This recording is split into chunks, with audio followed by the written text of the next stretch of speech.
இறைநேசர்கள் இடத்துல இந்த அடையாளம் தான் இருக்கும். இறைநேசர்கள் சொல்லுவார்கள், வழிமார்கள் இறைநேசர்கள் சொல்லுவார்கள், தொழுகைக்காக வேண்டி நீங்க தக்பீர் கட்டிட்டீங்க அப்படின்னு சொன்னா, இன்னைக்கு நமக்குள்ள பிரச்சனை என்னன்னா, நான் அல்லாஹ்வுக்கு பெரும் தக்பீர் கட்டிடுறேன், தக்பீர் கட்டியதற்கு முன்னாடி பல வகையான சிந்தனைகள் வரும், தேவையில்லாத சிந்தனைகள் வரும், தேவையில்லாத யோசனைகள் வரும், நாம நினைச்சு கூட பார்த்திருக்க மாட்டோம். அப்படிப்பட்ட சிந்தனை எல்லாம் உள்ள வரும். தக்பீர் கட்டினதுக்கு பின்னாடிதான் வரும்.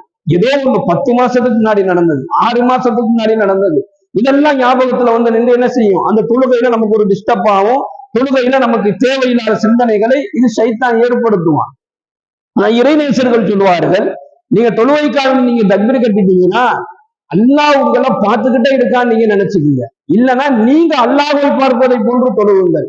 இந்த 2 தன்மை, இந்த 2 குணம் யார்கிட்ட வந்துருச்சோ அவரிடத்துல என்ன செஞ்சிட முடியாது, சைத்தான் அவருடைய உள்ளத்தை திசை திருப்ப முடியாது, அவருடைய தொழுகையை அல்லாஹ் கெடுக்க முடியாது, அவருடைய அமல்களை அல்லாஹ் என்ன செஞ்சிட முடியாது, வீணாக்கிட முடியாது.